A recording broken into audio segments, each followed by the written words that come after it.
Welcome back to the weird and the wonderful with Strange Bones. That's me.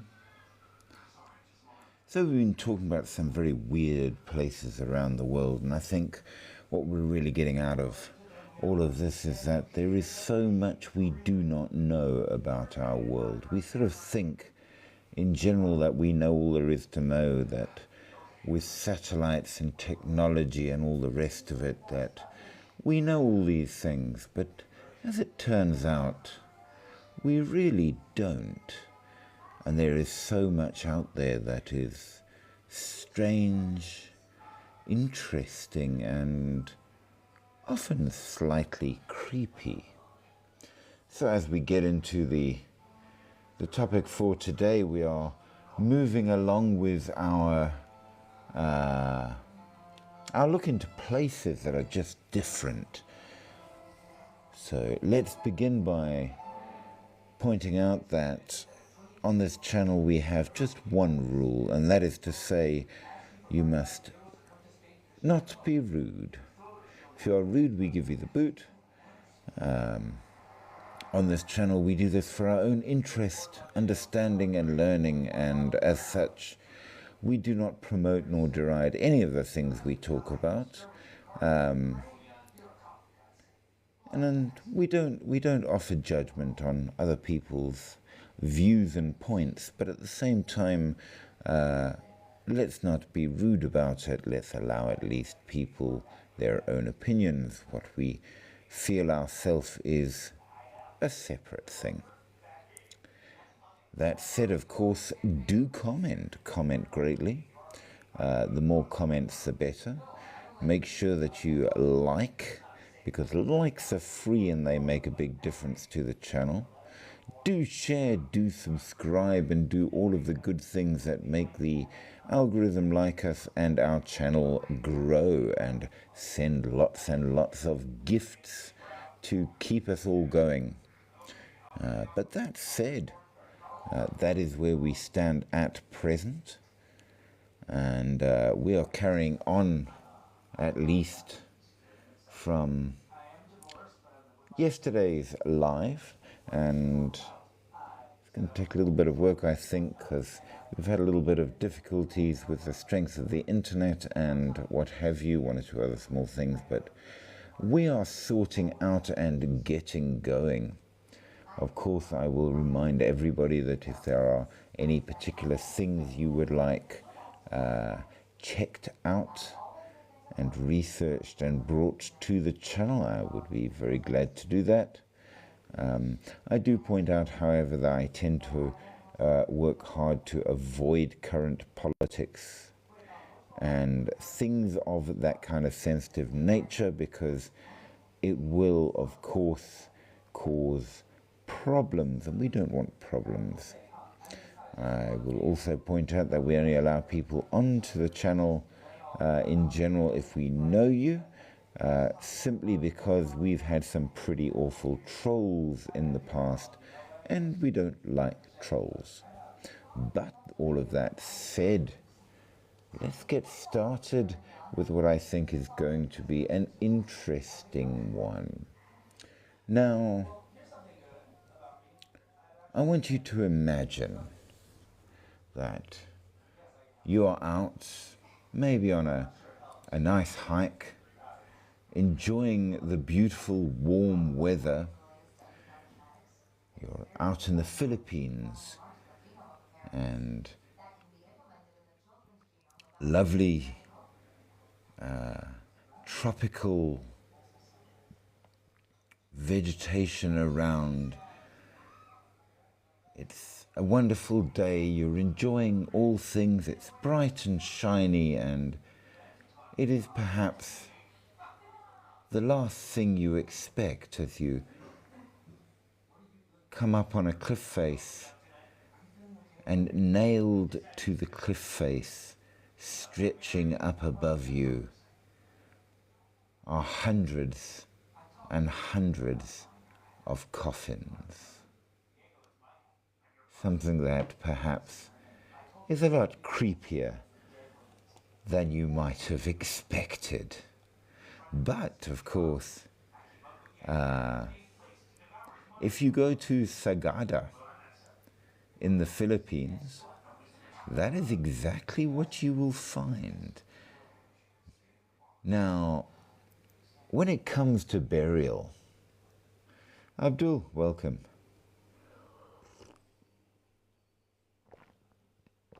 I think it is fair to say that there are a great many different cultures, traditions, ways people do things. But I think it is fair to say that one of the strangest in the world is that of the people of Sagada.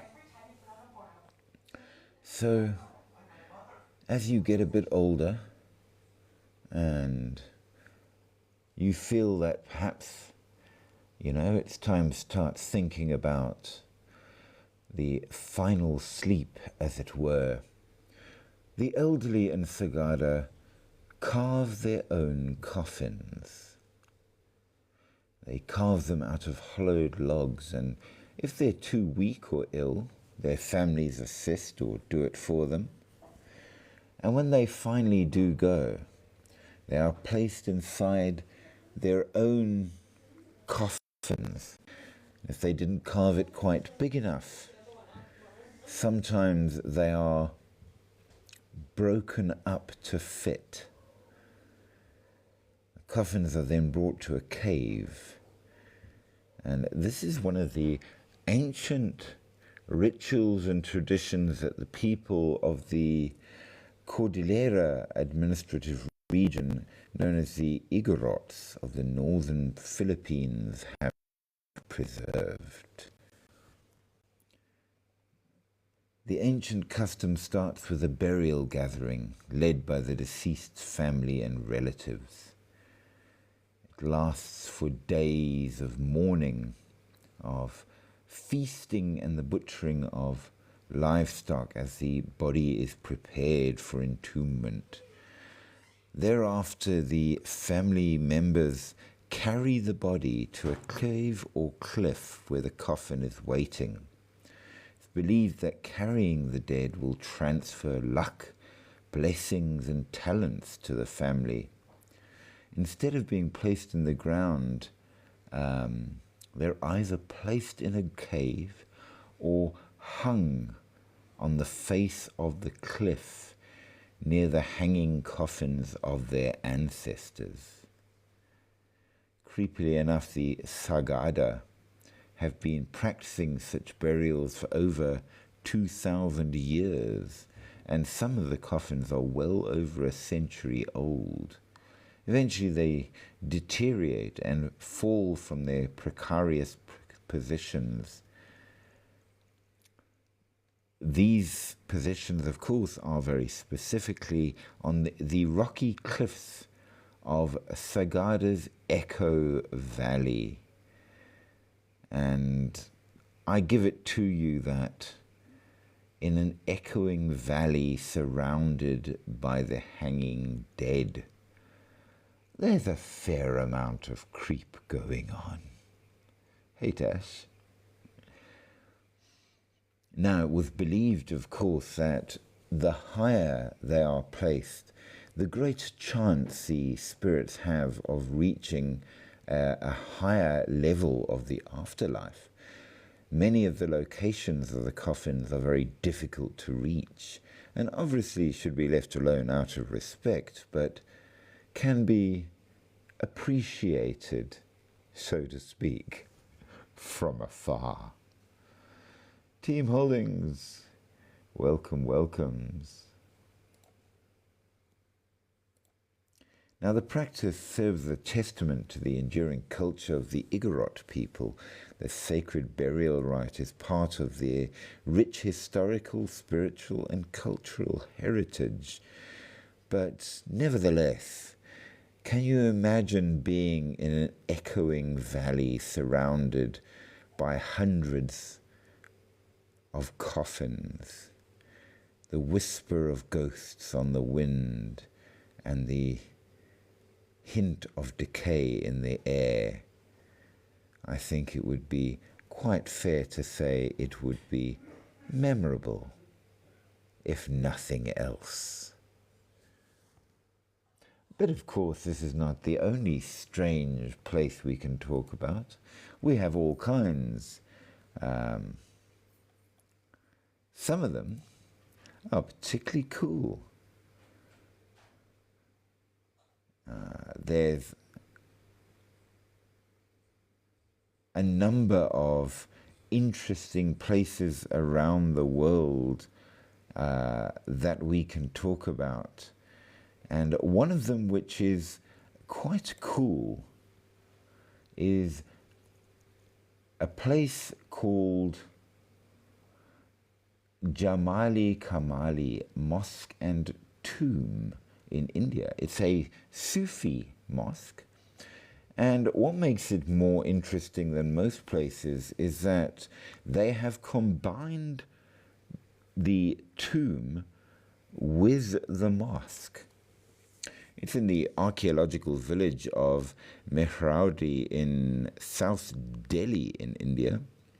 The mosque and the tomb were constructed around 1529, and Jamali was buried in the tomb after his death in 1535. They are a monument of national importance, of course, and are protected by such. They are easily found from Delhi. Mehraudi is an urban village where the monument is located. And interestingly, though, despite all Friday prayers is barred in such monuments by law, so it's not in use anymore. Now, Jamali was the alias given to Shaykh Fazlu Ilah, also known as Sheikh Jamali Kambor, or the Jalal Khan, a renowned Sufi saint who lived during the Lodi dynasty and the Mughal dynasty, period from the rule of Sikandar Lodi to that of Babur and Humayun. The name is Urdu, which means beauty, and he was a popular poet who travelled widely around Asia and the Middle East and became a court poet during the Lodi dynasty rule, and continued to enjoy the patronage of the Mughal rulers. His popular works are The Sun and Moon and The Spiritual Journey of the Mystics, which is quite interesting. He is an interesting person and much disputed. Now, the mosque is in an enclosed garden area built during a time when they made it from red sandstone and marble embellishments, a forerunner in the design of the Mughal mosque architecture of India, which is architecturally pretty cool. The prayer hall is fronted with a large courtyard with 5 arches, and only the central arch has a dome.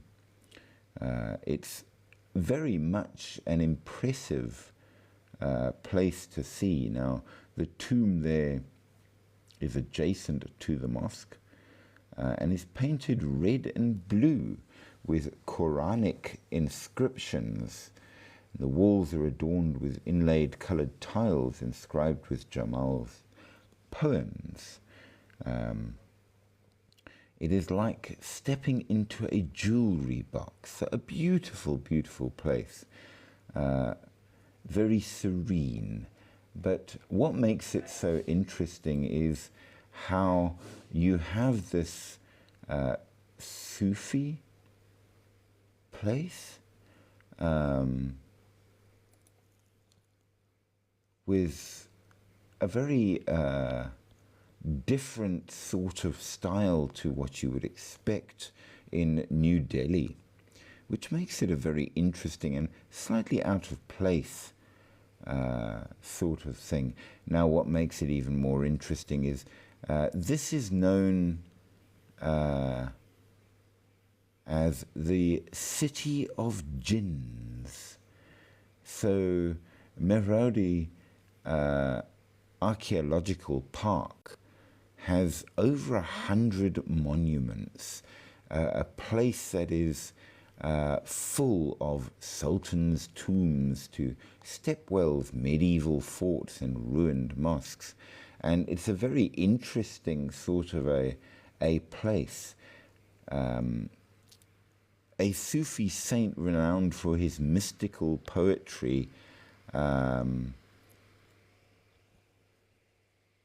somebody that maybe was more than people thought in a number of ways, described as a person of spiritual power and more. Now, there are all kinds of paranormal activities that are described in this place. Many say it is very much haunted, but what makes it stand out in a strange way, I suppose, is that it is not haunted so much by ghosts, but rather with the jinn.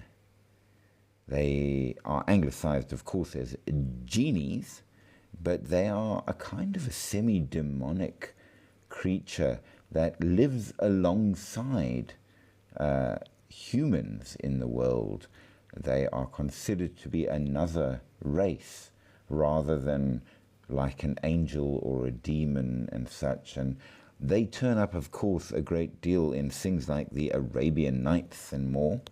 And it's been reported that those visiting Jamali Kamali Mosque, especially at night after its closing hour, feel they are watched or even touched.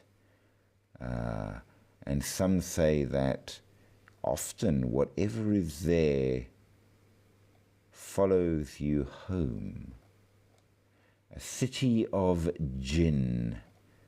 And I have to say that when you look at the architecture and the ancient stone building, somehow what, when you're at home in the comfort of your own house, would seem impossible, here seems a touch more real. And that just makes it ever so much creepier. In a city of jinn, a tomb and mosque haunted by jinn. Would you go? Would you dare? Or would it be too much? Either way, it's certainly weird and wonderful. Moving along.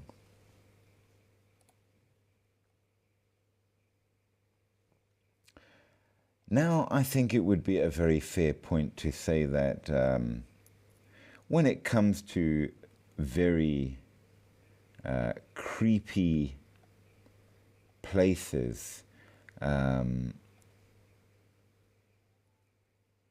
Eastern State Penitentiary is right up at the top.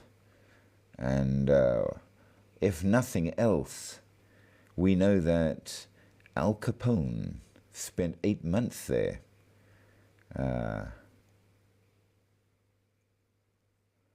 So, a famous place. It was also where 12 Monkeys was filmed. If you're into your movies, the prison, of course, is no longer in use. It was closed in 1970, and you can go and tour it if you want to.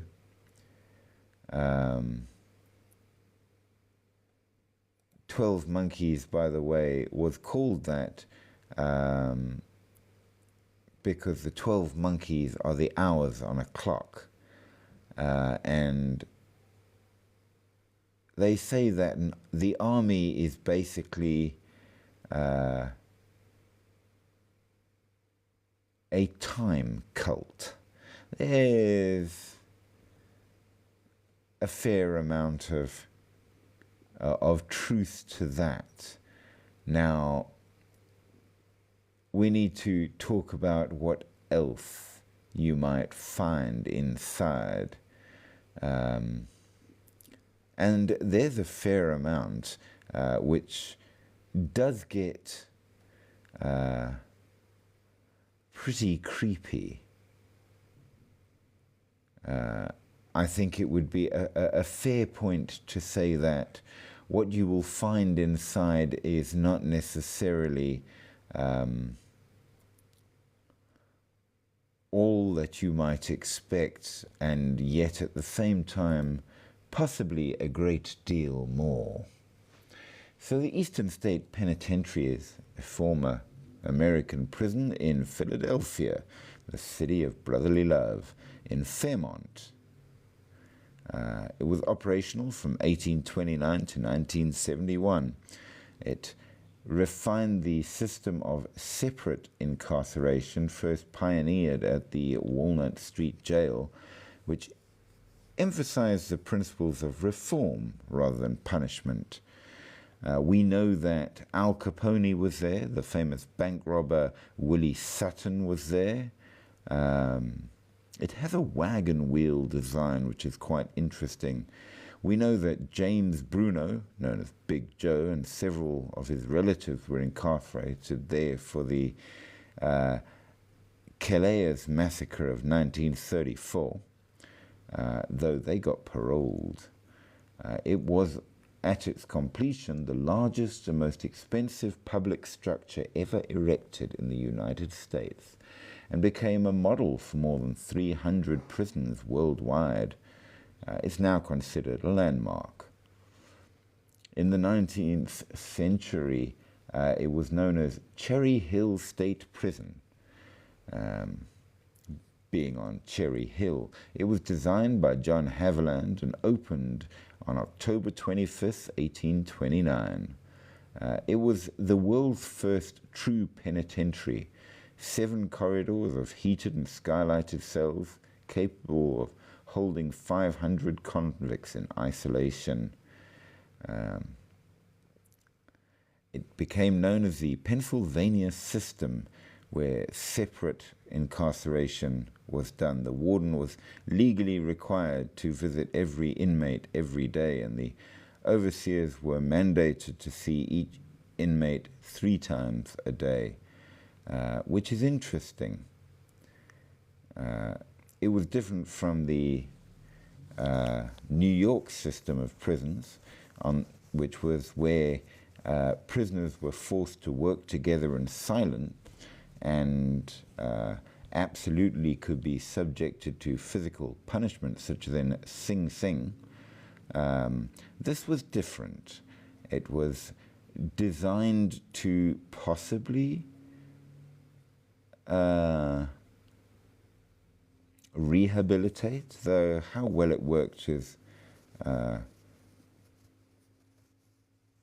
questionable, shall we say. Nevertheless, they say that it was made different.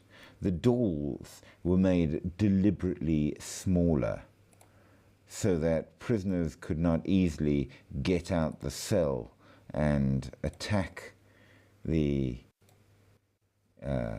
wardens. It was spooky. Hey, how are you doing? Hey, good. How you doing? I'm doing all right.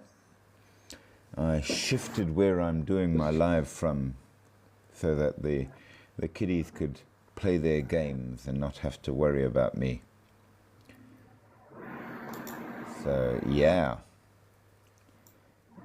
Okay. So, You have better Wi-Fi? no, it's the same.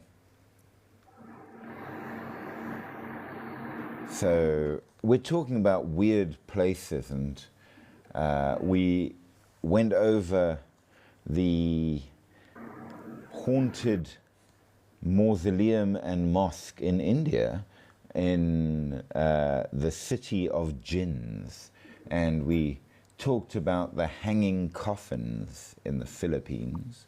Now we're on to a prison in America that was supposed to be a better version of a prison. But, well, was it really? Maybe for its time. So, it was designed with very small doors, so prisoners had to crouch to get out the cell so they couldn't attack a warden. They were allowed to garden and keep pets, but they were kept in solitary all the time. Exercise was synchronized so that no prisoner was out of his cell at the same time as another. And when they left their cell, they wore a hood so that no other prisoner would recognize them. They had a faucet with running water over a flush toilet with even a bit of hot water, but toilets were flushed remotely twice a week. Good hygiene for them days, I think. The design originally for the building was 7 one-story cell blocks in a wagon wheel, but by the time they had finished building it, it was already over capacity. So they made 2 floors to accommodate this, and even had to expand the prison. Now, of course, this prison went for a quite a long time.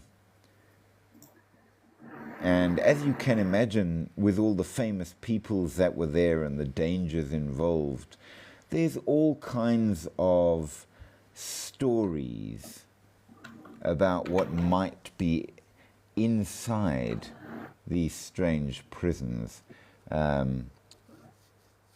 We know that it became a tourist destination while it was working, and even Charles Dickens went to visit it, along with, obviously, a bit of safety for them.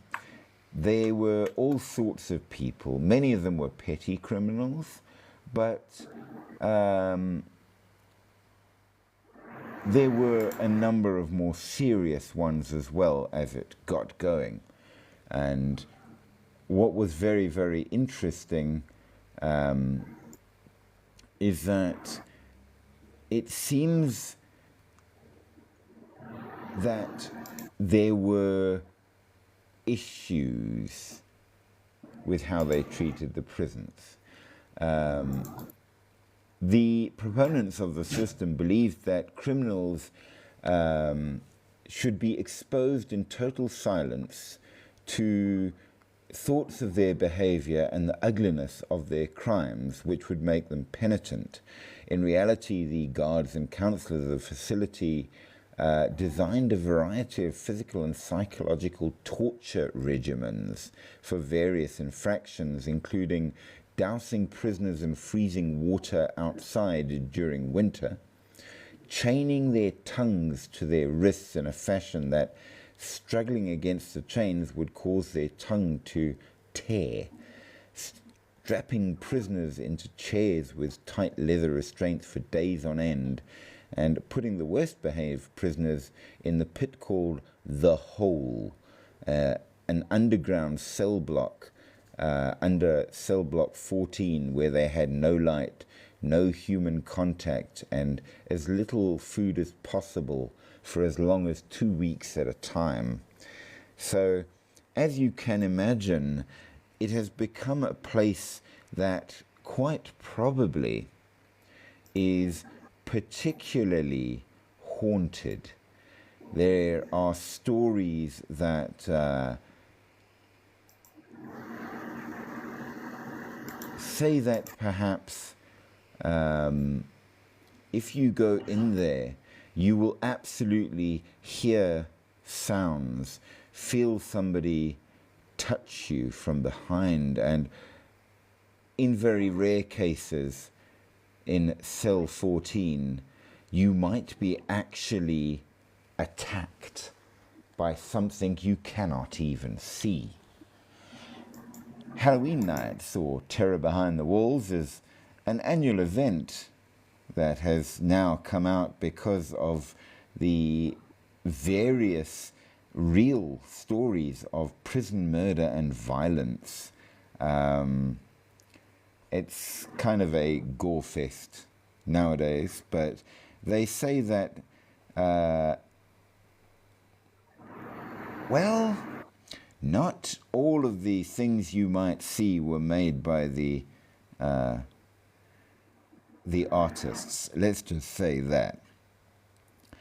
We know that there's all kinds of strange artwork in there now,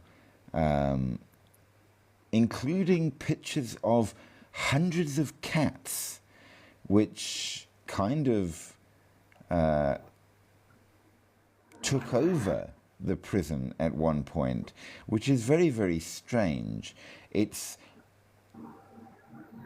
one of those places that's just creepy, not just for its history, but in the way that everybody has realized how much darkness is in the human mind, and it's now making money out of it, which makes it even weirder.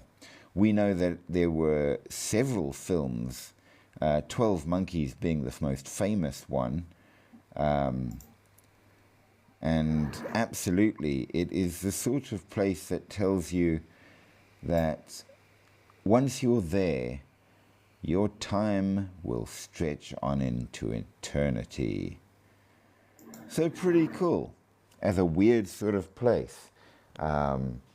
Weird because humans are just weird, and weird because, well, what people say is good for rehabilitation, etc., might not be as good a point as you might have thought. And if you want ghosts, that's how you make ghosts. Now,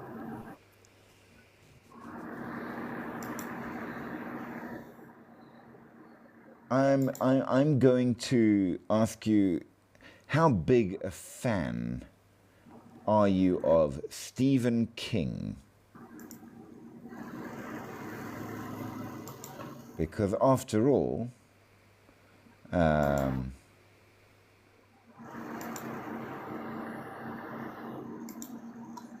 sure if you like Stephen King at all, you've probably come across The Shining.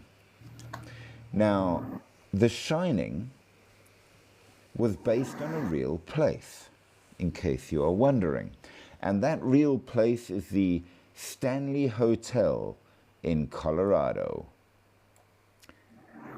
So, Stephen King got his ideas from that, and it's known for a number of interesting things. Unexplained noises, flickering lights, and a heavy, oppressive atmosphere. There are a couple of rooms that they say you might not want to stay in. So they have, for example, room 217, the most haunted room in a haunted hotel, which is pretty cool.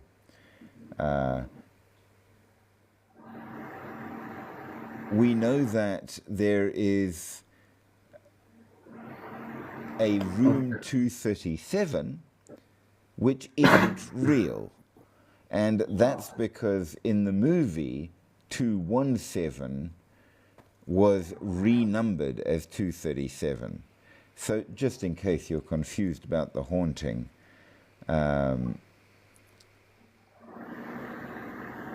So he's still alive. Who? Stephen King? Hmm. I think so. I Yeah. mean, No, he's quite old now. Like Scott Adams died today. oh, did he? Yeah. That's rather sad. Shame. Well, I suppose time is rolling on. I mean, if you think about it, we are heading, well, yeah, we are now over a quarter of the way into this century.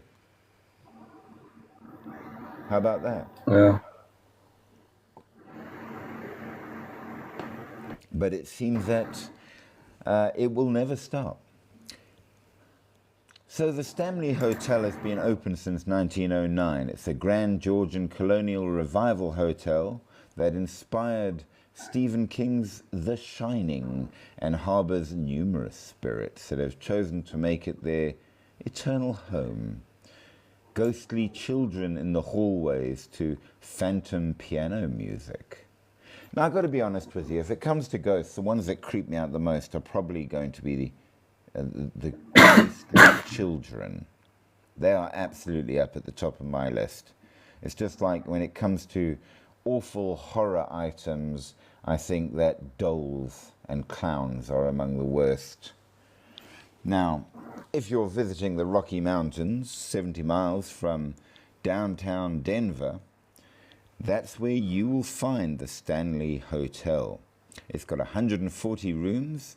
It's one of the oldest hotels still standing in Colorado and has been treating its guests to luxurious amenities and gorgeous mountain views since July 4th, 1909, and still does today.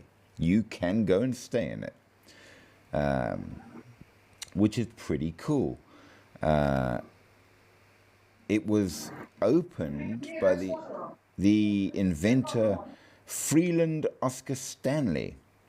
A gas explosion once destroyed the last section of the hotel, and there is a hedge made that were added in honor of Stephen King's movie. Now, is it haunted?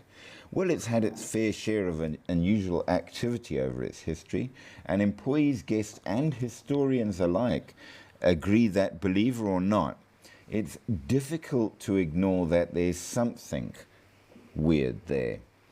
It's been sought out by every major ghost hunting show on television, as well as a growing list of documenters, podcasters, and ghost hunters, many of whom have discovered not one but many paranormal hotspots spread across the hotel and grounds. After years of close study, it's become fairly apparent that this is one of the most documented hotels for hauntings, as well as being, of course, one of the most haunting. So let's talk about the places. There's one hot spot that caught the attention of the psychic mediums on the hotel's main staircase that has come to be known just as the Vortex, which is creepy in and of itself right there. Now, the Vortex is on the stairs, which connect the hotel lobby to the second floor suites, and it's believed that it's a kind of paranormal portal, a tunnel of spiritual energy that is often said as the reason why so many ghosts and long-lost spirits continue to hang around the Stanley Hotel. And it's not only psychics, though, who believe this, as many guests and employees say that they have actually seen this haunted highway for themselves, and it is the area with very, very many documented sightings. Most recently, a young girl was photographed on the stairs by a guest, despite there being no girl present at the time. The picture was so clear and so persuasive, it made national news, and you can look it up. So it seems that gates to the other side exist, and one of them is here. But of course, the stairway is not the only haunted place The concert hall was built by Stanley himself as a gift for his wife Flora, which continues to have late night concerts, just not with any people. It would seem that Flora, who had this very much loved Steinway grand piano that was gifted to her by her husband on the hotel's opening day, would play in the hall as often as she could. And despite there being a bowling alley for Stanley and such, Flora wanted music. And that love of music has stuck around because you can actually hear classical piano music coming from the hall late at night, long after anybody has left and the guests are in their rooms. These ghostly concerts have been documented for many years, but have increased since renovations in 2000, make it one of the most active spots in recent years. Some believe that the spirit of Flora herself is still there playing, seeing that the guests are entertained, or perhaps striving to keep that old world charm alive. But either way, when no one's there, you'll hear them play. Now, amongst other things, we must also speak of the fourth floor. Not as famous as some of the other areas, but it makes up for its slight lack of quality with quantity. More than anywhere else are strange and unusual activities. Ghost sightings are regular. In the early days of the hotel, the fourth floor was little more than an enormous attic, used for storage during the winter months when the hotel would close down for the season.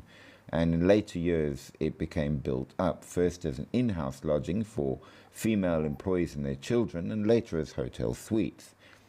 Now many guests on the fourth floor speak of children running through the halls, laughing and playing into the late hours of the night. And even in the rooms themselves, closet doors are said to open and shut on their own, and people's items, especially clothing, goes missing, only to reappear later, put away neatly in a drawer.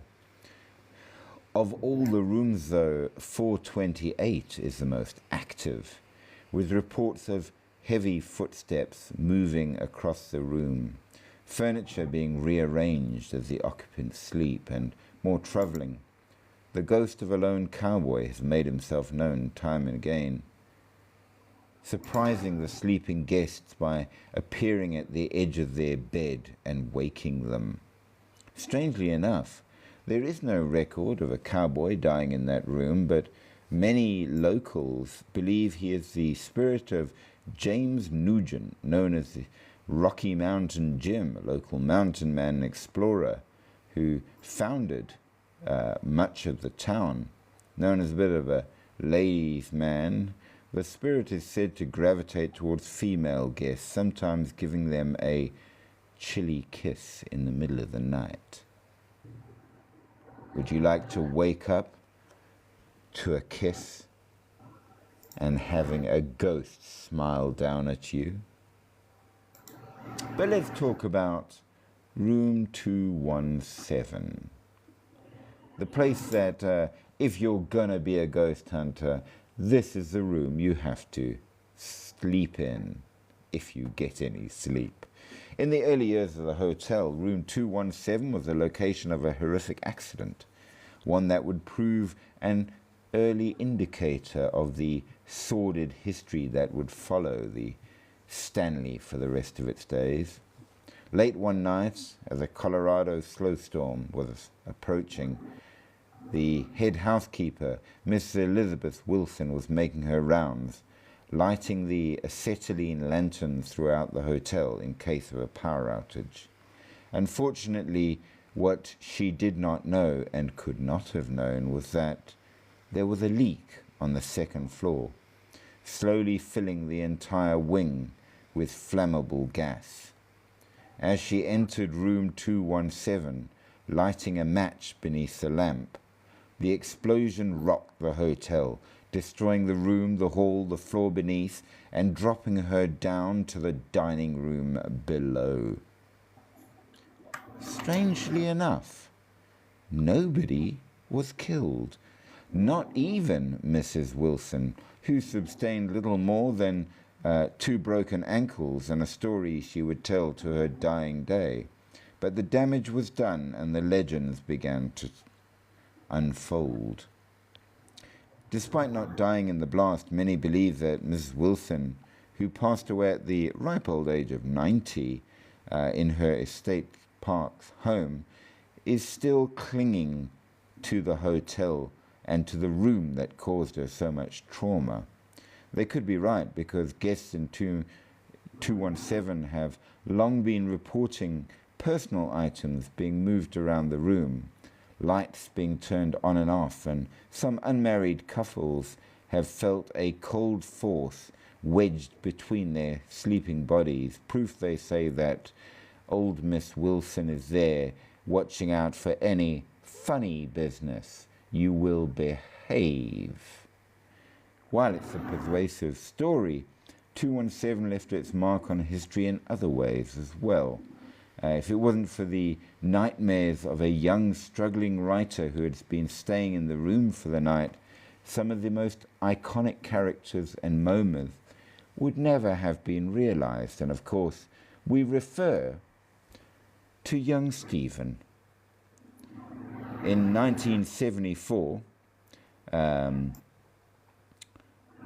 Stephen King and his wife, author Tabitha King, decided to take a late summer trip from their home in Boulder to the nearby resort town of Estes Park, booking a night at the Stanley Hotel only a few days before they closed for the winter season. Their room was 217, and of course it became the catalyst for very many memorable novels, especially The Shining. And of course Stanley Kubrick made movies from these novels. It started with a terrible, terrible nightmare where Stephen watched helplessly as his young son was chased through the hall of Stanley Hotel by an enormous living fire hose, one that would eventually win out, wrapping around his son like a snake and swallowing him whole. He woke up in a pool of sweat, retreating to his hotel window to smoke a cigarette and think about the eerie death of his son. And there, looking out into the seclusion of the Colorado wilderness, the first idea for The Shining came to him.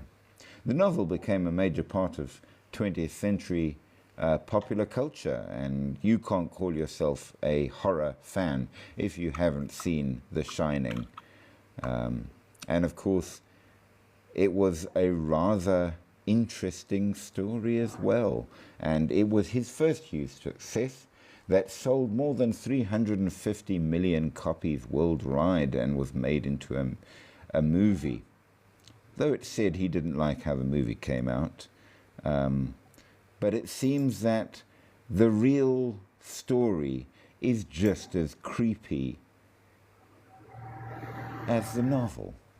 So maybe it was less a horror novel and a little bit more a documentary.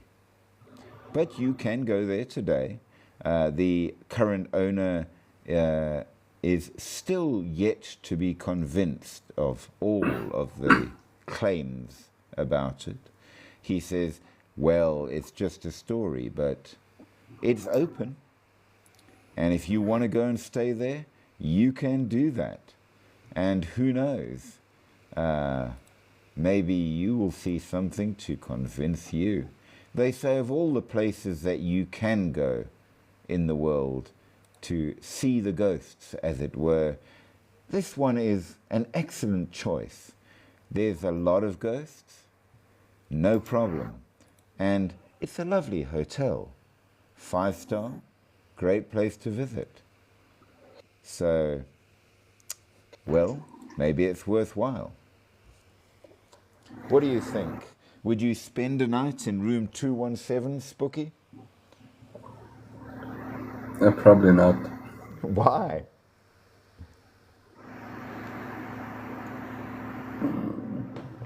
Just in I'll go case? next door. And then peek in once in a while. Yeah. I have to say, I'm the sort of person who would go and sleep in it just to see. But it doesn't mean that I wouldn't be slightly put off by it. But from America to Russia to Kukoboy village in Yaroslavl Oblast. So Yaroslavl Oblast is an area in Russia, and Kukoboy is the village in that area, known as the official hometown of Baba Yaga. And if you're interested in history, architecture, and Russian fairy tales, which I can assure you are far darker than even the German ones, this is the place to visit. It's interesting because of the culture, the stories, and more.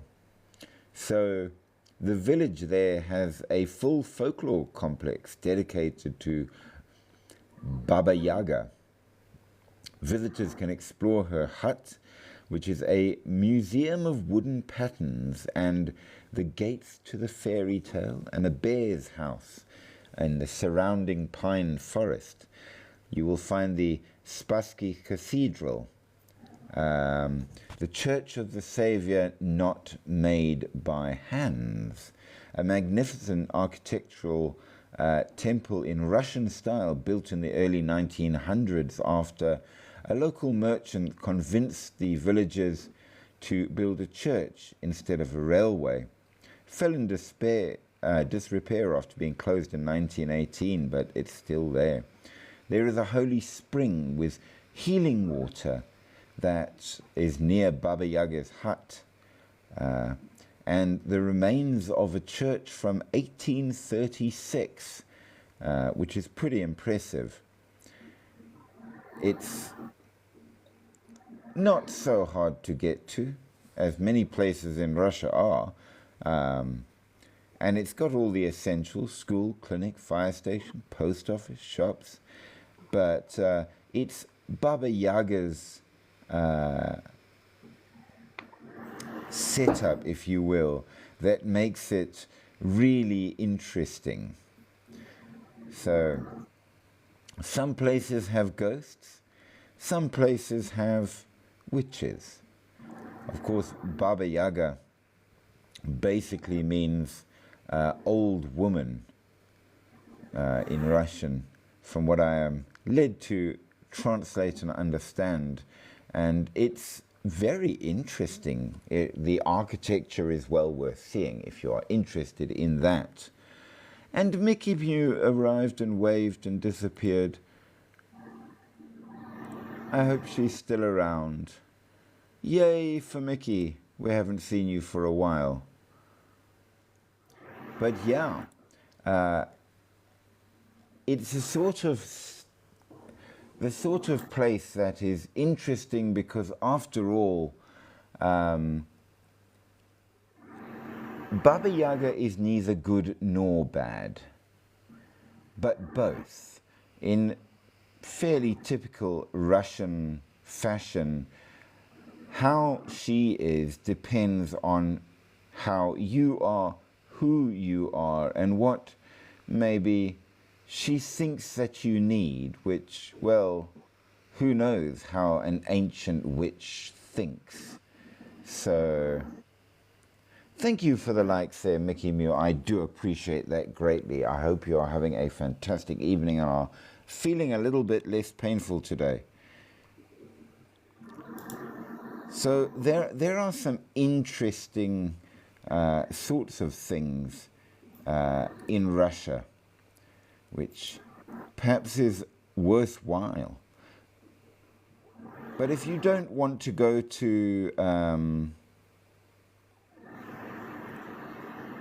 witches, let's instead go to the Hospital of the Damned, Hovrinskaya in Moscow. Now, the creepiest places to visit? Well, here's one that I had never thought about. And I definitely want both of your opinion on whether or not this should rank as the creepiest of places. According to what I was reading when I was doing the research on this one, the creepiest place ever to visit is an abandoned funeral home.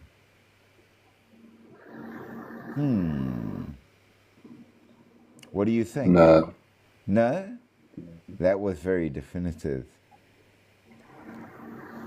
I would say a ghost city in China would be much more creepier. Well, that's very, very specific. And yes, we know about the ghost city in China. Mickey, how are you Hello. doing? Okay, thanks, and you?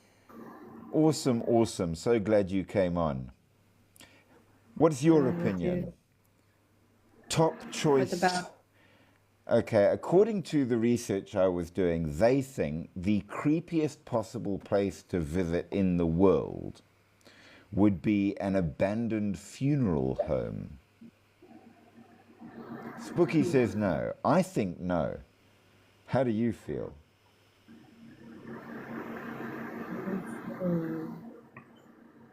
Hmm. I don't know. Actually, I'm gonna give it some thought. That would be worse. What could be worse than that?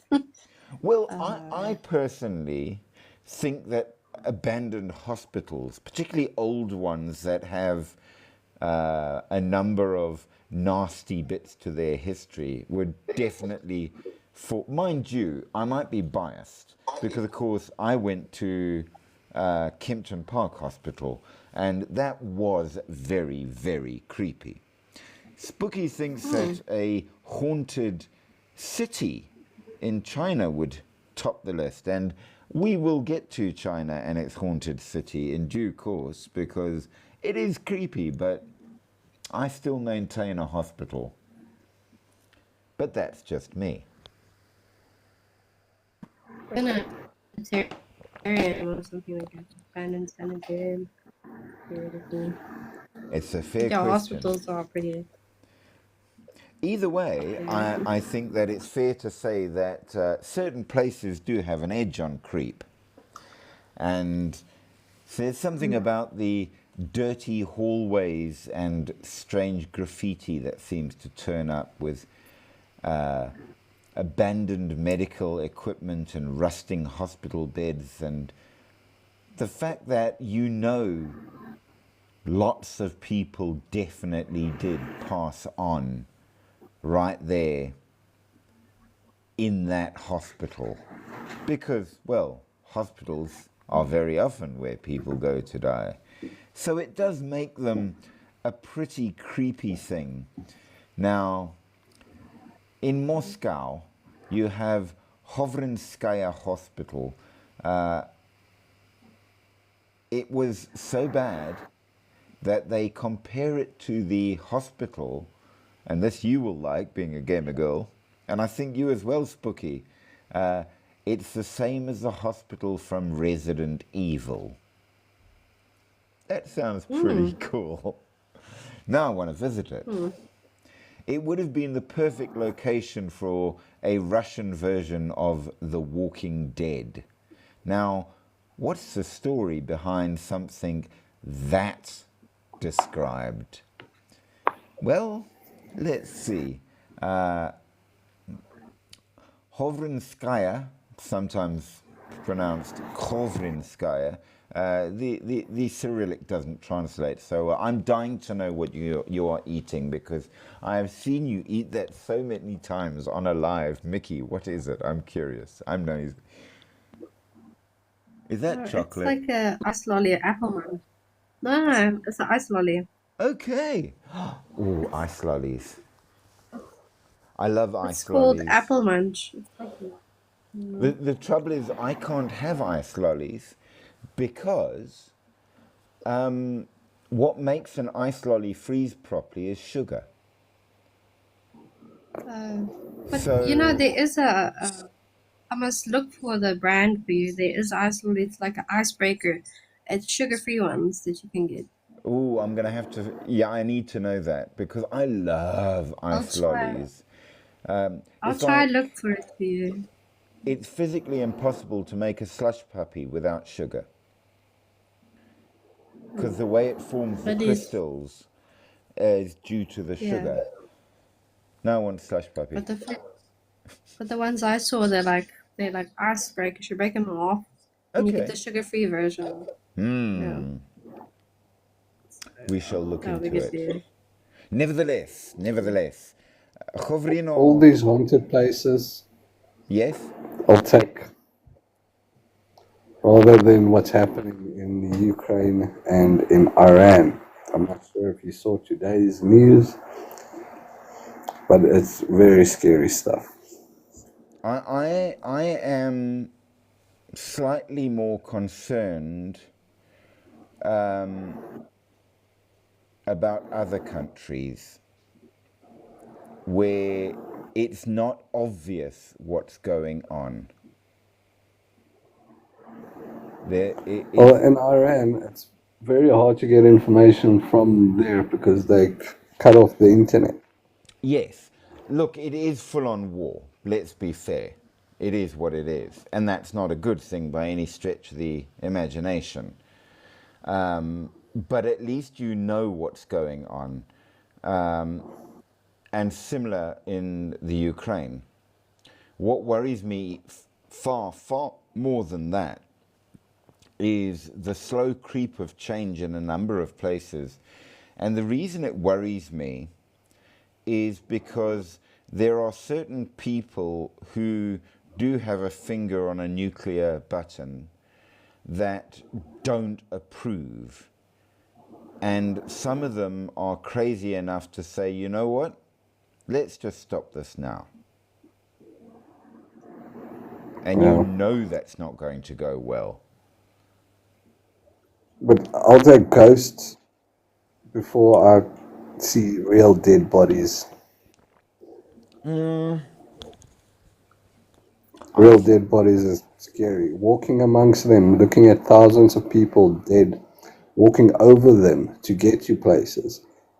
Well, I've been to murder scenes when I was a crime reporter, and I have seen a fair selection of the deceased, and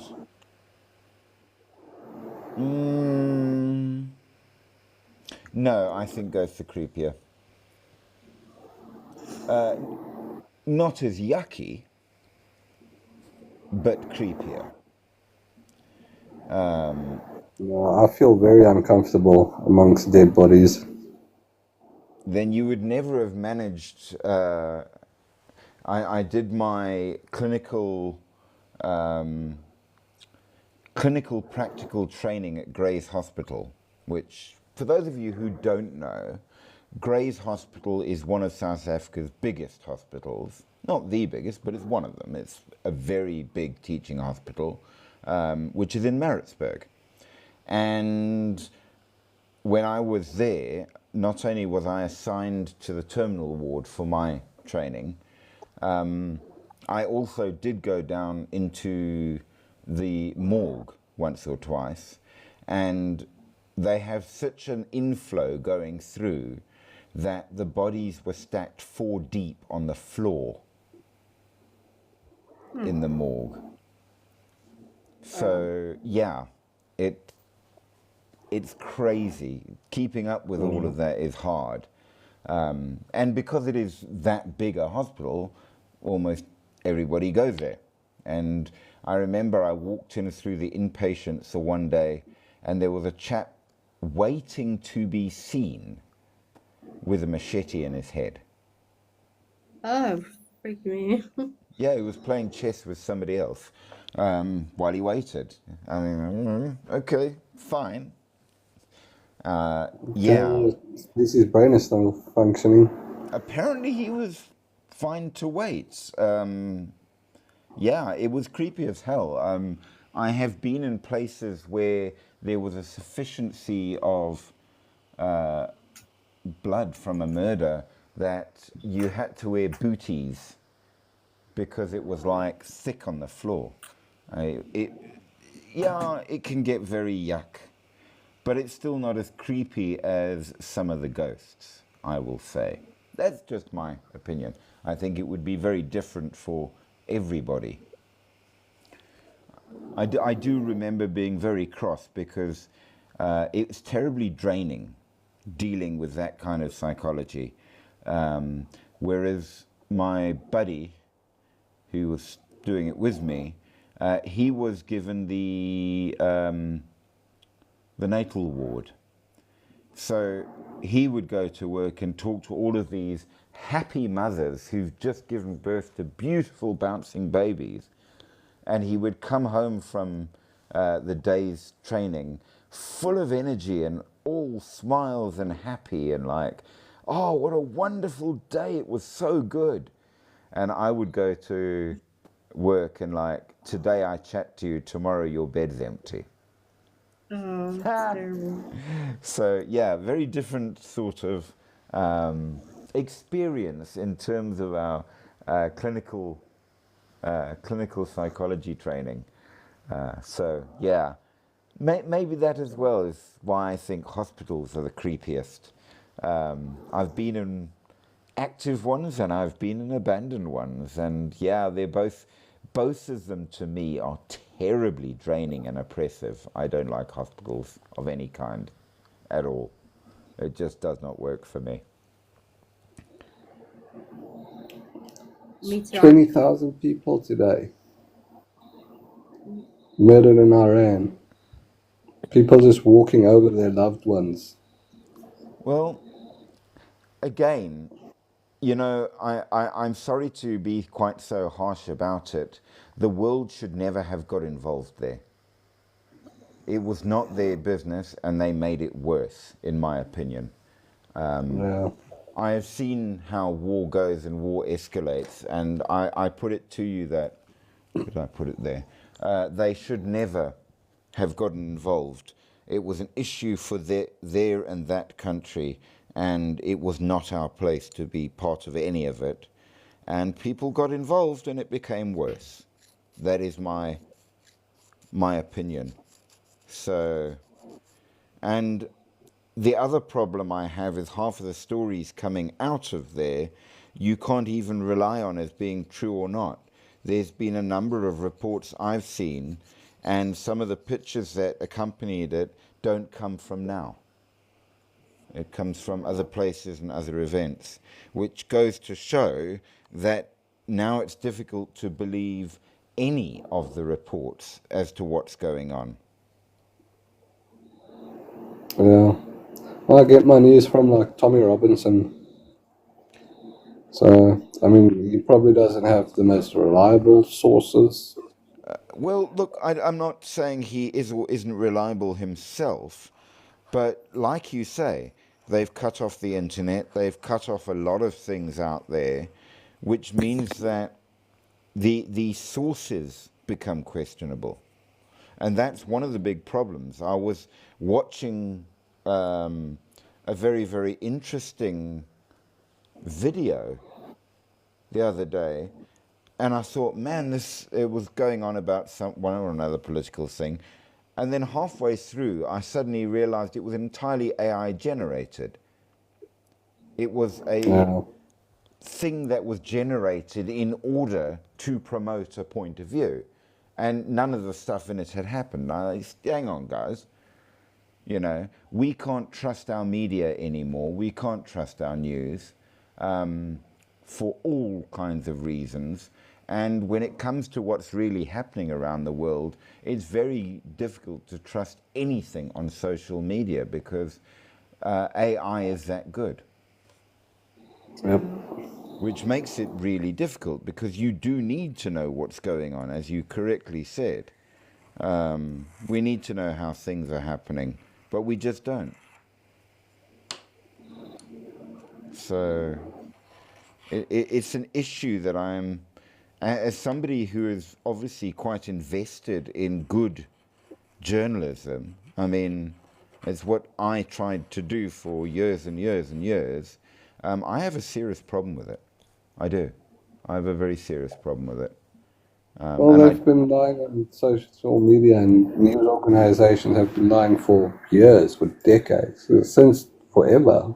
well, yes, it's becoming more and more apparent as we go along, which makes all of these things virtually impossible to manage, to deal with.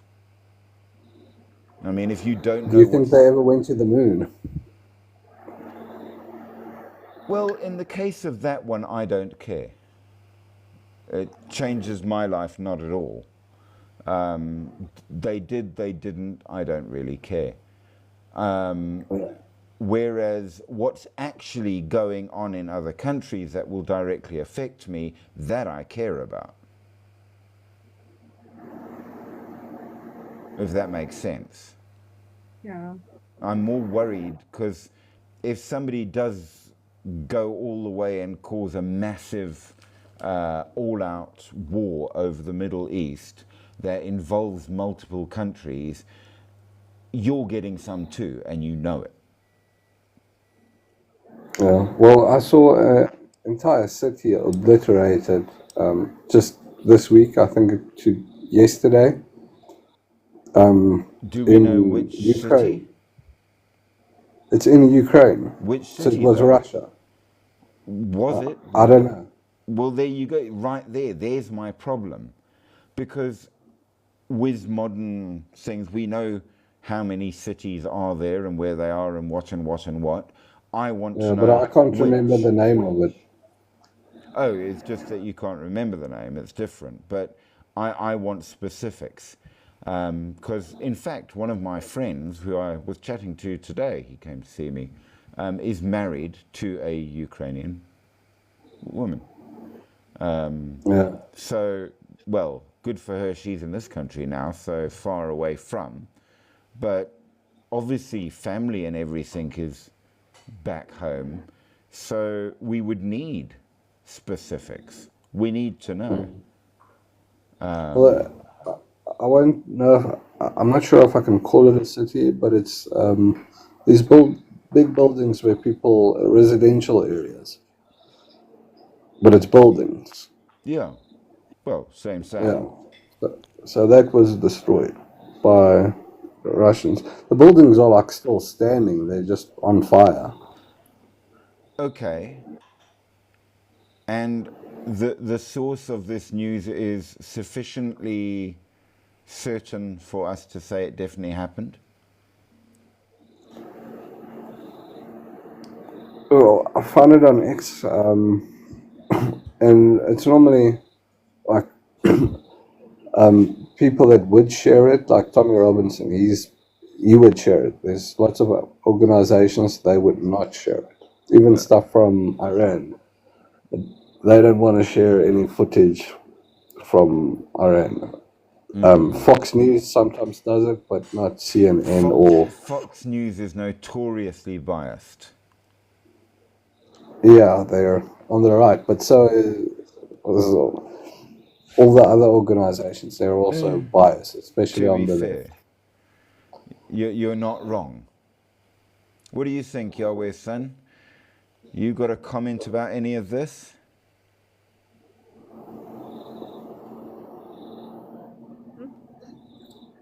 But Trump did say he's going to step in Iran, but Oh, then God. it seems like it's not going to happen because 20,000 people died today, Did and they? he has not commented about it. He said something yesterday. He said if they kill their citizens, he's going to intervene. But now that everybody knows that they did go ahead and kill thousands of their citizens, Trump has not yet commented. Well, I suppose we can only wait and see what happens there. Yeah, but Trump did attack them about a week ago, less than a week ago. He destroyed their plans to build a nuclear weapon. So How? Trump did send them missiles. How? with missiles. So they came close to the sea, their big ships, and just blew a bunch of parts down. Yeah, he said it was 100% accurate. His missiles do not fail. They always hit their targets. I call bullshit. So he destroyed a couple of buildings and infrastructure. That I So believe. But there's politics going on there. I'm sorry. And yeah, until we can get an independent and reliable source telling us what's happening, all of these things are just too in the air. yeah, But I'm going to keep an eye on it, of course. But yeah. luckily, But it's best not to believe anything. If you don't believe your own eyes. exactly so. That's why we do the weird and the wonderful, because at least if you don't believe in ghosts, that's okay. Yeah, that's true. You know, you can believe, you cannot believe, it's fine. So this hospital is in the Hovrino district in northern Moscow, designed to hold 1,300 beds. And it was unfinished, interestingly enough. The construction began in 1980 and was similar to a number of buildings that were created by the Soviet Union. The architecture was what they call brutalist style, which basically means plain and dull, square and blocky, but functional. So, you know, it's minimalist and it's designed just to be built. So angular geometric shapes and more rather than anything else, and that's what it is. It's star-shaped, branching corridors, which I find really, really, really interesting. And here's why. It's the same shape as Kempton Park Hospital. Just throwing it out there. So you get a really weird snowflake, they call it, symbol, almost compared with a biohazard symbol, which sounds pretty ominous right there. They many people have compared the Hovrinskaya Hospital to the Umbrella Corporation logo from video games for Resident Evil. If looked at from above, I actually haven't seen the Umbrella Corporation logo that I can remember it, but I know the Biohazard logo. Now, what's weird is that construction was shut down very abruptly in 1985 and entirely abandoned, just like that. So it's spooky on its own as an abandoned hospital, but that it was suddenly left like that obviously made people talk. Parts of the 11th floor structure had only fragments of walls and floors, and the multi-level basement would constantly flood. There are many rumors as to why the construction was stopped, but of course the real truth is not told at all because the Soviet government just didn't. They say that lack of funds when the Soviet Union collapsed, which is reasonable, I suppose. It was a hard time in 1991. Others say that it was hauntings, and some even went so far as to say that there was a zombie plague. We do know that for 25 odd years the hospital sat abandoned and rotting and became considered among the unofficial list of the most terrible places on the planet for many reasons. There were rumors of hauntings, murders, satanic rituals, suicides, and even more things that occurred within their now abandoned hospital. One of the most notorious stories was that the Nemosta satanic sect called the place their home and performed sacrificial rituals on both animals and humans. Don't try this at home, children. According to legend, the sect were responsible for a high number of disappearances of children, homeless people, and pets in the Hovrino district. Eventually, the police and a riot squad organized a raid on the Nemosta sect at the hospital. When the raid took place, sect members refused to back down, and they were driven into one of the basement levels where they were all shot and killed by the police. The police placed explosives at either end of a hallway and detonated it and flooded the basement thereafter. Yeah, I mean, if you're going to get rid of people, this is how you do it, people. Yeah. Nevertheless, I mean, Resident Evil, I'm with you on this. Several other groups of Satanists were rumored to use it as a worship site over the centuries. Years, sorry. I'm thinking in terms of the future now and Fallout and everything else. My brain's running. So there's a considerable amount of graffiti that has been described as demonic, along with devil worship and black mass ceremonies. So it's incredibly haunted. They say that the hospital was in fact built over an old cemetery and the graves were simply ignored rather than being relocated. They just buried under the center's foundation. People who have visited there have claimed to see full-body apparitions, especially after dark. Some report... Sounds like the movie Poltergeist.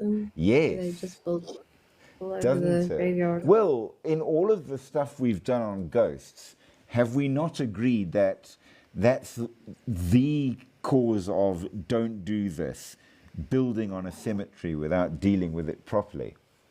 Yeah, I mean, bad idea. right there, yeah. Now, some report clearly seeing a ghost.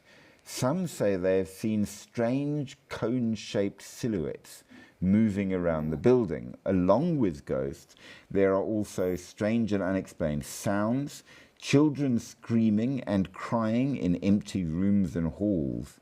Now, most places will attract urban explorers, which is true to a degree because the property at night is not guarded for many, many years, and people would wander in and then run into further trouble. You won't see many homeless individuals in Moscow like you do in other cities because of the weather. Many of them will find abandoned buildings and squat in there, like the hospital. So urban explorers say that they've encountered homeless people chasing them out and that even injuries were experienced. It's prone to flooding, wasn't properly finished. People say they've fallen into holes, breaking their legs, walking around. Very seriously, it's an issue. So, not a good place.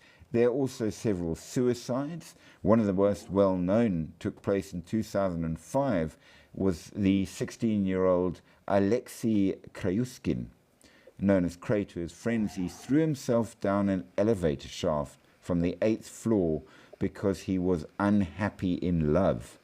And for years his friends would leave flowers and cigarettes and poems next to the elevator door.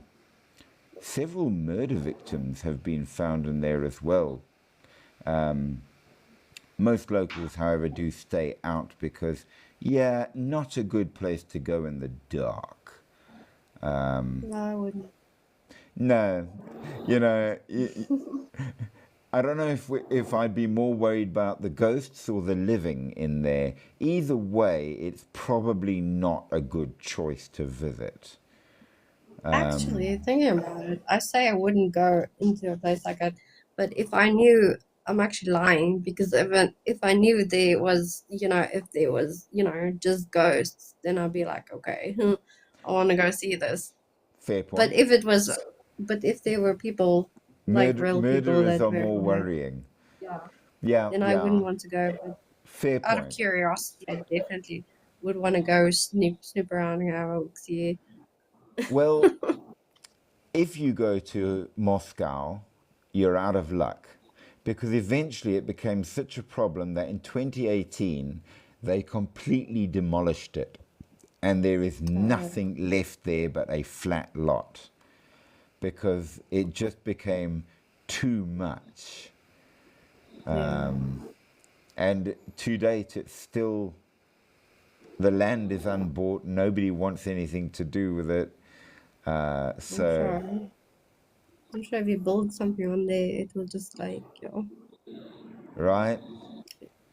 whatever happened there will manifest into the building that you built, Well, whatever. this is it, you know. Cursed locations should not be built on for all the Exactly. reasons. It's like that movie I watched now, The Conjuring, the other night. Oh, Even though did you the watch it? original, the first one. Yeah, I've watched it Lovely. before, but I decided to Oh, watch it yeah. again, and it was really creepy. It, But I'm it, gonna be watching the other ones as well now. it absolutely, I mean, it is a really decent set of movies. And yes, I think will properly creep you out in the manner it should. Um, Well, let's move on to a not so creepy place, but certainly one that we don't really know anything about. So, if you go to Salisbury Plain in England, in the flat open fields, you find Stonehenge. However, what we often forget is it's a flat open field now. Back in the day, this would have been in the middle of a deep and dark, creepy forest. So that would definitely be very different. How did they get these giant stones through a forest here and why? We have no idea. Um, People have said over the years that the Greeks built it, the Egyptians built it, the Druids built it, wizards built it. What we do know is that it probably predates all of them. They may have used it, they didn't build it. So it's from a Neolithic time. Now, this makes it even weirder because the time it's said to have been built in, why would you go to so much effort? Life is really and truly quite hard enough. You know, you yeah, must have had a pretty compelling reason. but I heard somewhere that the Stonehenge, the actual stone figures, they go further down underneath the ground. They're not just on top of the Yes, ground. There's a lot more to them underneath the ground, they do. apparently. And now the problem is they don't want people digging down because it's a very important historical site, so we understand that. But at the Yeah. same time, you've got to ask what's down there. Just Yeah. as with the Easter Island heads, which we now realize have bodies. Yeah. Oh, that's probably what I'm thinking about. No, Yeah. Stonehenge as well. There are Oh. those that say they go further down. Well, Mm. they even say that about the pyramids in Egypt. Oh, very much so. There's a number of things that they've been saying about that, which to date has not been confirmed exactly, but it hasn't been denied either. And they say that many of the pyramids are actually connected if you go down. Yeah. And if they And there's are, hidden rooms as well, right? apparently. So what's down there? These are good questions that we need answers to. So it is not the only prehistoric monument in the landscape either. You find wood hens not far away, much more eroded, not much to see there now because it was like Stonehenge but made of wood. And of course, that Oh hasn't God. lasted. You've got the Iron Age barrows at Durrington Walls and the Dorset Cursus. So something was drawing people here. And you've got to ask, why? Why would there be things drawing people here? If you believe in ley lines, and not everybody does, they say there is a confluence of ley lines at this point, that there are strange energies. Is it true? Well, I suppose you will have to decide for yourself, but it's certainly very, very interesting. Now, of course, we can't talk about Stonehenge and not also talk about places like Catalhoriyok, which is one of the ancient cities in Turkey, probably the oldest city on earth that has been found. That is a city built around 7,100 to 5,700 BC. We're not exactly certain when. Long before humans had even invented farming, as far as we know, long before writing, before wheels, before metal. So what were they doing there, and why were they settling down when settling down wasn't a thing? The people there were probably supposed to be, according to history, nomadic hunter-gatherers. And maybe they did this for winter survival. It's weird because unlike almost every city, there are virtually no social divisions. It's an equitable communal lifestyle which no other city has. We get rich areas, you get poor areas. And of course, which we haven't got to yet to look into, but we will, the whole idea of the Tartarian civilization, which conspiracy theories say is covered up. This, they say, is an example of what it was like. Of course, proper archaeologists say no, not at all, and be silly. But we all know what archaeologists are like, don't we? Don't grin, Mickey, I can see you grinning. But yeah, interesting and different. They've even rebuilt from what they've found what a house would look like, which is really interesting.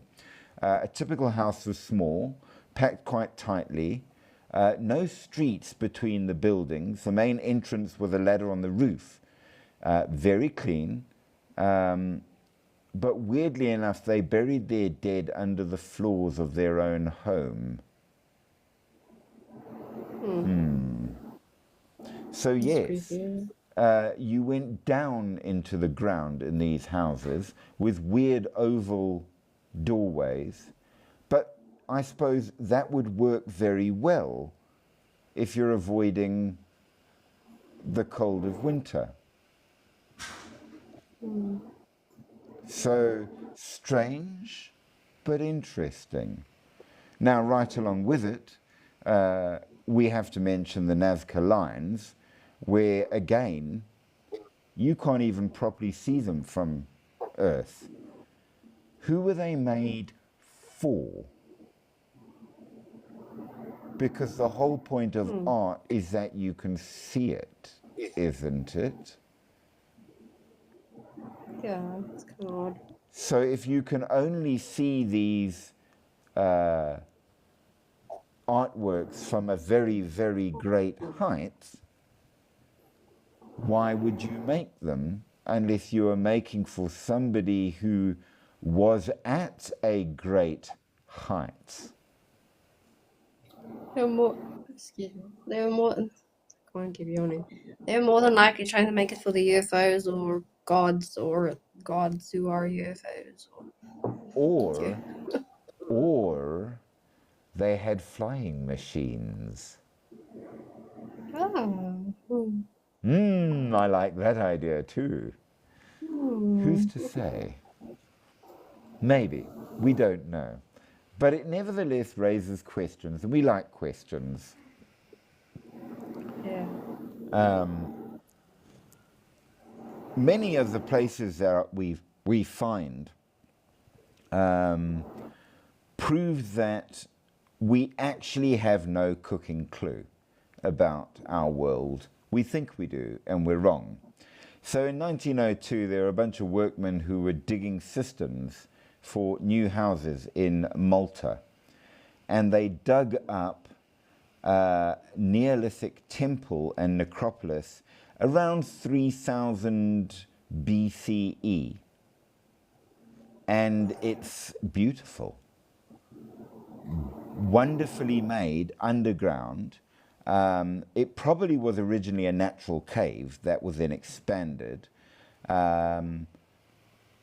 There are pickaxes that were found there made of antler, flint, and obsidian. The chambers are carefully designed to let in sunlight from the surface, and it appears to be aligned with the winter solstice, which is pretty damn cool right there. But again, if all they had was stone tools and such, so much effort? Why? Yeah, it's kind of odd. They say that the remains of over 7,000 individuals are buried in this necropolis. Some of the skulls show signs of, well, they say artificial, but of skull elongation, like found in ancient Egyptian priests, which makes you ask, who built these tombs? And how artificial was the elongation? Were they Who did the thing where they used to bind the skull and make this? They wanted the skull to be like a cone shaped or something. Well, Can't we remember. found evidence of that among Egyptians here and in South America. So were they in fact trying to look like someone or something else? Yeah. What's the story there? Because we don't actually know. Yeah. Lots of dead things. 7,000 bodies under your house. You still want to live there? Just asking. Not really, I don't think. Just asking. But nevertheless, with all of that said, let's go on to something modern and creepy.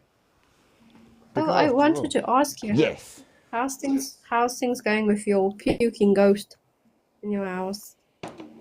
It doesn't like the new TV. Really? Yes, the TV broke, so we replaced it.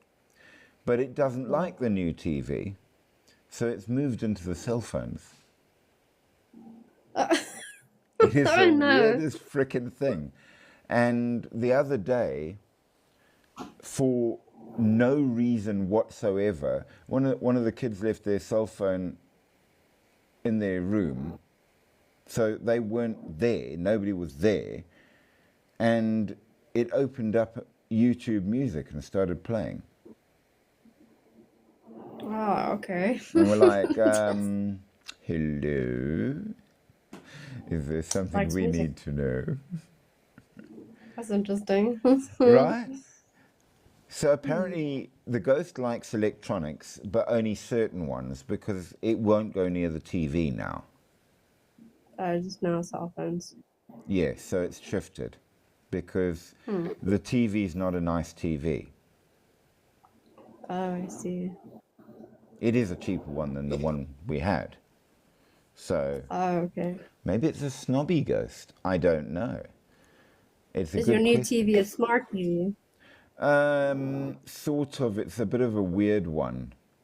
The old one was a smart TV, but it was a decent Samsung. Oh, okay. Hmm. So, yeah, I don't know. That's so weird. Uh, I don't know what to say. I do know that there are days when my cell phone will suddenly just slow down. Even though I've got Oh, antivirus on it and I keep it clean and I delete all the pictures off it so that it doesn't bog down. Some yeah. days it's like it decides doesn't want to work. And other days it works really fast. And it's got nothing to do with how much signal I'm getting. You know what would be creepy if something started WhatsApping you, some random your little I'd, ghosty I'd, friend. I would run with it. I would run Yeah, with your it. ghost. That would be cool. That would be very cool. I would absolutely run with that and be very happy about it. Yeah, that would be really awesome. Whether or not it would be a good thing, I don't know, but I would run with it. I would chat. Me and Yeah, my I would do. spooky Sure. bud. I'm happy with that idea. So, Mm. sure, why not? Who knows? It's strange. And speaking of ghosts, what about disappearing people? So, if you go to the Dyatlov Pass in Russia, it is a rough hike, to be fair, and absolutely it can be dangerous. Now, 9 professional ski hikers died there in this part of the Ural Mountains ridge in 1959 under very undetermined situations. So we're talking about a group that are experienced. They've done this kind of thing before many times. They know what they're doing. You know, they're the last sort of people you would expect to have a problem. They were led by Dyatlov, Igor Dyatlov, and they went on a hike of the highest difficulty level of the time, fair enough, and had a camp on the eastern slopes of one of the mountains there. Overnight, the group cut their way out of the tent with knives and fled the campsite. Inadequately dressed for the heavy snowfall. Now, these are experienced people that know how to handle most things. Number one, why cut their way out the tent? Why not walk out the front? Yeah. So clearly they had to leave very, very fast from something that was coming in the front. They knew the dangers of the temperature, which were down as low as minus 40 degrees centigrade. They were well aware how to deal with, had gear to deal with it, but run out without putting it on. They were Sure. probably missing one type of gear. I saw a video today, and it was actually one of those protection suits, bear protection suits. Yep, there you go, maybe that. But we don't know because what there wasn't was any other tracks. That's And creepy. Okay. you would think that there would be bear tracks. Well, here's how it went down. The group's bodies were discovered when the Soviet authorities went to find them, and they discovered 6 of them had died from hypothermia, unsurprisingly. 3 of them, however, had from physical trauma. One victim had major skull damage, 2 had severe chest trauma, and the other also had a cracked skull. 4 of the bodies were found in May of 1959, lying in running water in a creek, and 3 of them had damaged soft tissue of the head and face. 2 of them were missing eyes, 1 missing a tongue, and 1 had missing eyebrows. Oh Now, shit. if it was an animal, it would not go Yeah, like right. that. The investigation concluded that a compelling natural force caused the death, which basically means something whacked him and we don't know what. There's been a lot of theories, including animal attacks or an avalanche, but that doesn't explain the injuries. Others say, what about UFOs? Or maybe infrasound-induced panic, conflict with a local ethnic group, fugitive criminals, a botched spy meeting with representatives of Western Bloc. Well, we don't know, but something happened. Now, the investigation was reopened in 2019, concluding in 2020 that an avalanche probably forced survivors to leave the camp and then died of hypothermia, and that it was probably a heroic struggle, but they had no chance to save themselves, and it was all the weather.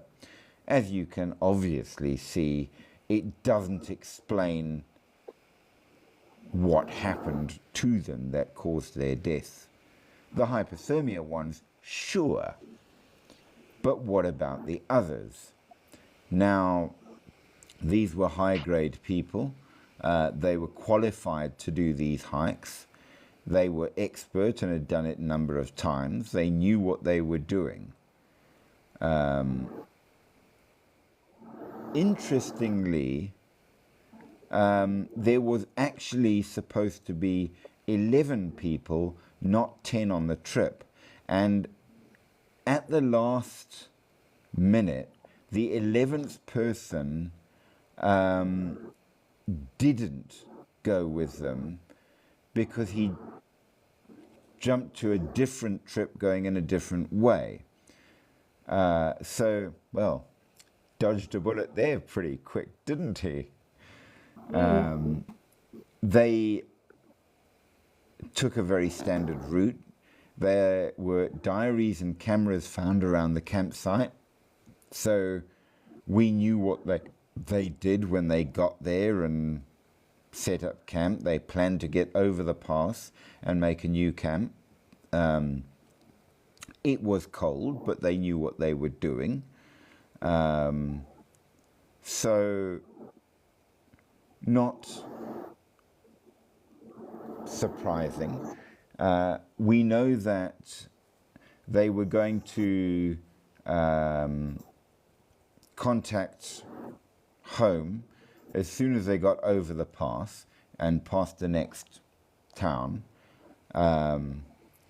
We know that it certainly looks like neither the military nor the police or any other government authorities knew what happened, simply because they were all called in for the search and rescue and apparently had no clue what caused it. They became very confused.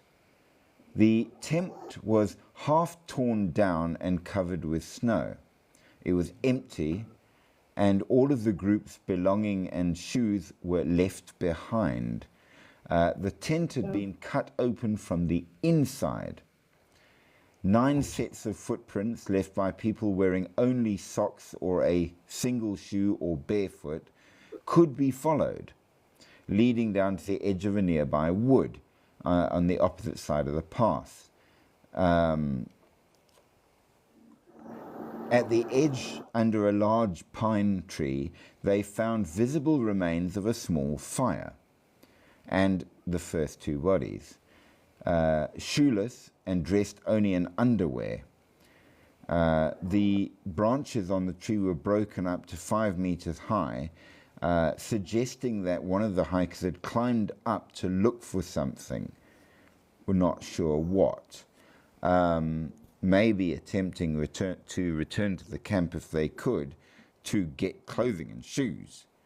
They didn't find the other 4 travelers for more than 2 months because of the cold.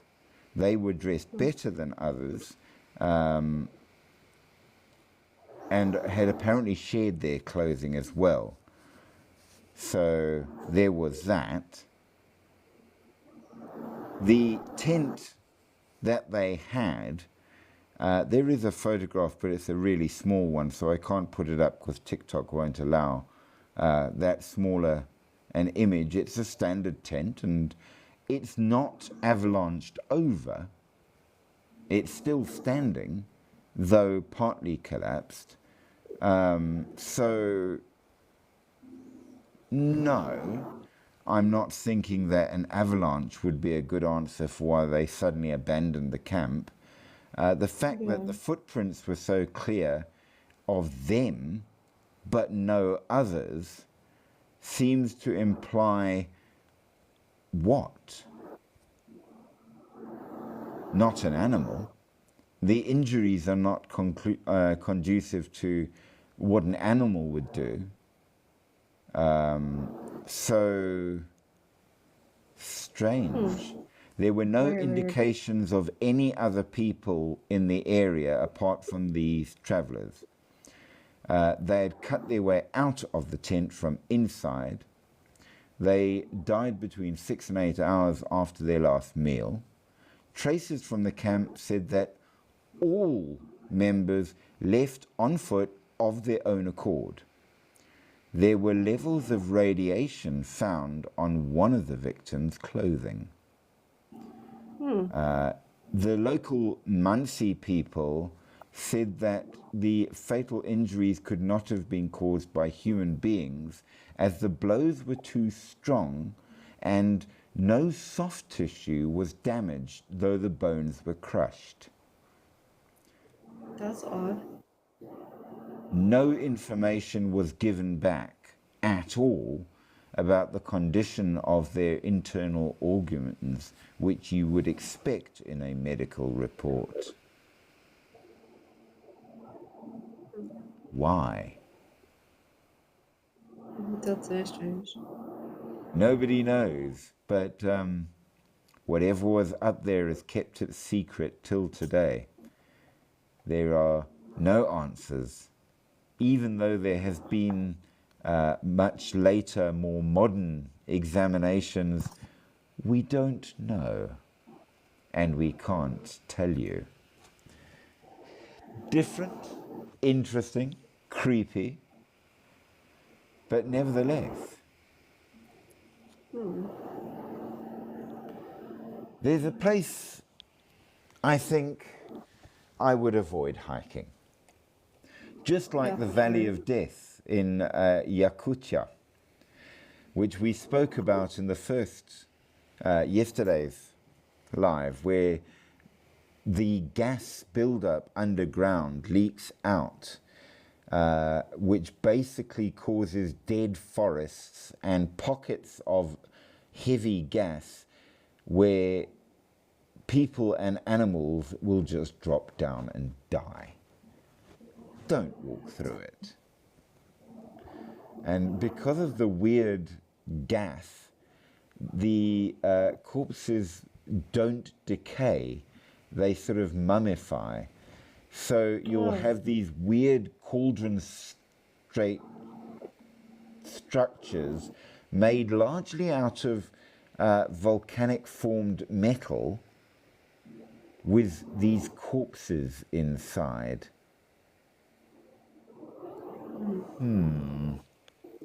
Very strange. There are bits of Russia that maybe aren't going to be good for tourism. But that's true of a couple of places, as we've seen. And yeah, it might be wise to be a little careful on your holidays. But I see we are nearing the end of today's Alive. We have enough time for one more. And we are not going to do the Tartarian Empire yet, because that's going to be interesting. So let's talk about the Kursk magnetic anomaly. So imagine a place where you've got a ton of iron ore deposits, which means that you can't really go there because navigation doesn't work. And you could get lost very easily, which would be bad. Then you have the Manpopna rock formations, which are giant pillars that defy erosion in a big empty plain. And what are they? What are they from? We don't know. We have, of course, the dancing forest, which we spoke of yesterday, with the trees with their strangely twisted trunks. And nobody really knows why or how the trees get bent like that. But the whole forest is just like that. And they say there's weird alien activity. You've got the psychedelic salt mines of Yekaterinburg, abandoned mines with weird salt patterns all over the walls that look like they were man-made. Pretty cool, though.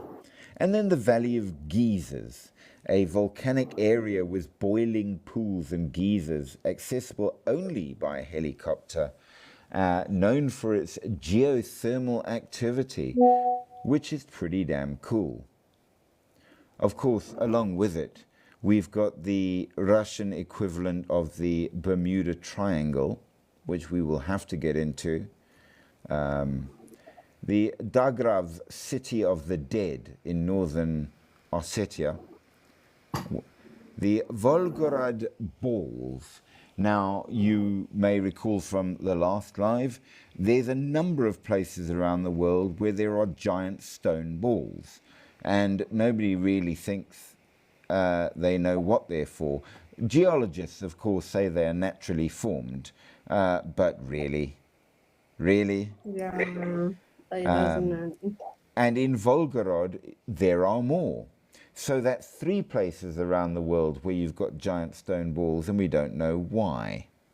So we've absolutely got some interesting things to talk about. We could, of course, even go as far as to mention the Zatos closed cities. The Soviet Union developed a number of cities which nowadays are closed off. You cannot go in them at all. The government restricts them. They may have nuclear bunkers or something else inside. We don't know, because not even the locals are allowed to go into them. They're all shut down. So there's a lot out there, and we don't know what it all is. But we will definitely have a go at looking at it if we can. And with that said, what do you think? Do you have an opinion on what's been said thus far? No, I just find it really interesting. It is cool, isn't it? It is Yeah, it's spooky. absolutely amazing stuff. And again, I mean, I was watching a video just the other day on Papua New Guinea. Did you know there are glaciers in Papua New Guinea? Oh, wow. It's a tropical island with glaciers. That's very strange. It is the second largest island in the world, and it's got places in it that nobody can get to. So large portions of it are just unknown. Now, it occurs to me this is true of large portions of the Amazon jungle. large portions of Siberia. And what it really comes back to is there's a crapload of our world, even Yeah. above the ocean.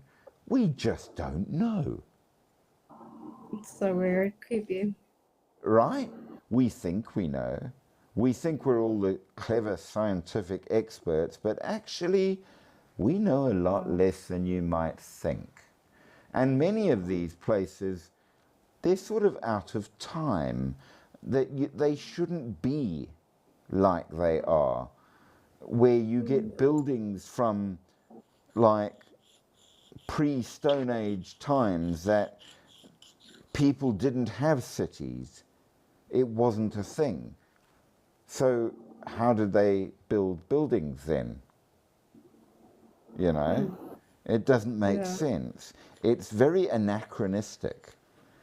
And as Spooky said the other day, maybe there were more advanced civilizations back in the day, and we just don't know about them.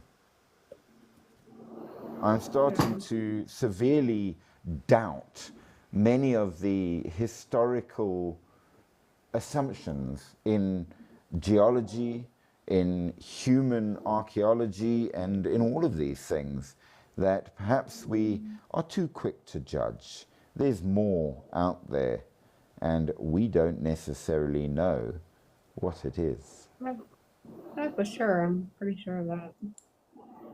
I mean, if you think about it, okay, human beings are not terribly imaginative in general. Yet, virtually every single culture in the world has stories of other races that they don't talk of as being ghosts or aliens or anything like that. They just say, no, there are other races that live around too in a weird kind of way. Why would everybody have the same story? You know, I mean, There's got to be something to that. right? You start wondering, should we know more? Well, we'll keep trying to find out. Because after all, it's cool. But with all of that said, we have reached the end of our live. We will pick it up again tomorrow, and it will be cool. And until then, thank you so much for joining us. I do hope you join tomorrow. I think it will be a very good one. And yeah, sleep sweet, sleep deep, and sleep with one eye open, because we really don't know what is out there, do we? For sure. Good night. Okay. Good night. Cool. Sleep Cheers. well. Have a good one. Bye. Bye.